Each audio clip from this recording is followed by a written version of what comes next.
to talk about an emergency fund. And we're going to talk about where we can keep an emergency fund, how much we should have in it, and what are the best ideas for keeping it.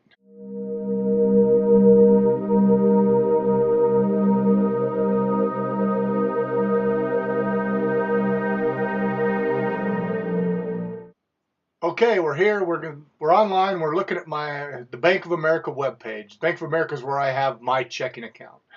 Everybody has to have a checking account. That's where we pay our basic bills every day.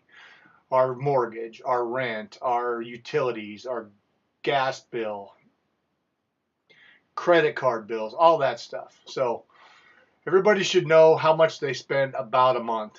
You need to keep at least that much in your checking account because you need to be able to get to it all the time. I try to keep about an extra $500 a month in just in case something comes up that I wasn't planning on. After that, we don't want to keep it there. Why, we say? Well, let's take a look. Let's look at the advantage relationship. This is the interest-bearing checking account through Bank of America. And it says, let's see. Oh, click here.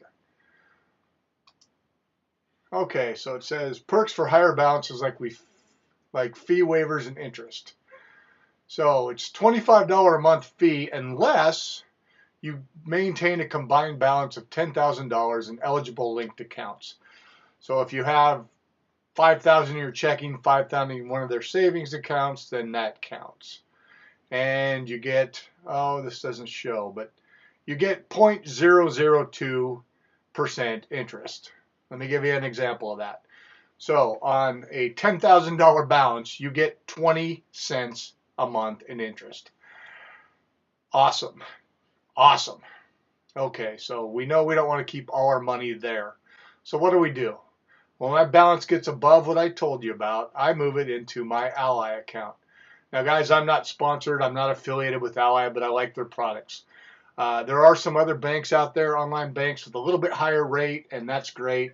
But Ally's been around for a long time, and I use them. So if I have my money in their online savings account, I get 2.2%.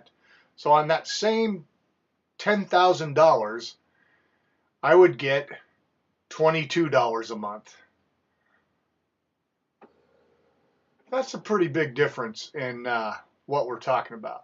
Now, you're still not getting a huge amount, but it's certainly better than not getting anything at all, which is what you get from your home bank. This is where I try to keep at least 3 to 6 months. Now, some people say 3 months, some people say 6 months. What is right for you? If you're a firefighter, we have pretty stable jobs. Now, I realize there are some cities and municipalities out there that's not the case. But for the most part, we know as long as we do our job, we're going to have a paycheck. So with that in mind, keep at least 3 months in case something happens. If you get hurt and you go off on long-term disability, something like that, I always try to keep 6 months in there. Now, it takes about 3 to 4 business days for me to get money from there to my checking account. So the other thing that I like to do is I keep a small account at my local credit union. Now, let's look at checking options for, in this case, mine is Clackamas Federal Credit Union. It's right in town where I live. If I needed to get a little bit more money out, I could. I don't keep a lot in there. I keep maybe $1,000 just in case the car breaks down and I don't have any cash to fix it. And look at this. So we got free checking, no minimum balance, no credit card fee, debit fees, which is nice. I've never done this, but apparently my credit union, I can bring in coins and they'll count them for free. And I can get access to a Visa or debit card if I want. I do actually have one, although I don't use it for this account because I don't get in there very often. Another option for you, if you're talking about cash, is looking at a money market fund. Now, I have a money market fund in Vanguard as well. I have the Prime Money Market Fund. Right now, it's paying an average 7-day yield of 2.26%. Now, it is 16 basis points to pay, so you're going to pay $16 on $10,000. I keep this not only as a secondary line of cash if needed, but if I have an opportunity to buy, I also can switch it over to my federal money market and buy buy in my taxable account. There's a $3,000 minimum investment here, which is a little bit more.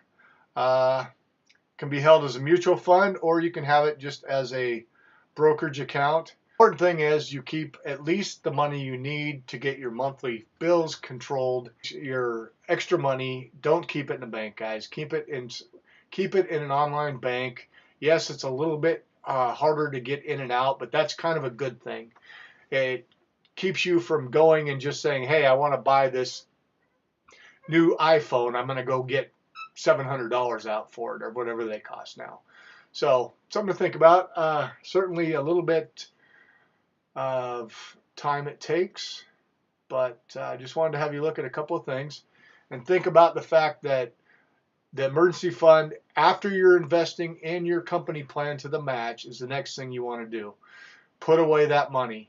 Once you get that money down, the next thing we're going to talk about is paying down high interest credit cards. We'll see you again next week on the Firefighter Financial Toolbox. If you enjoyed the show, leave some comments down there. Give me a like, smash the subscribe button, and we'll see you again next week. Take care.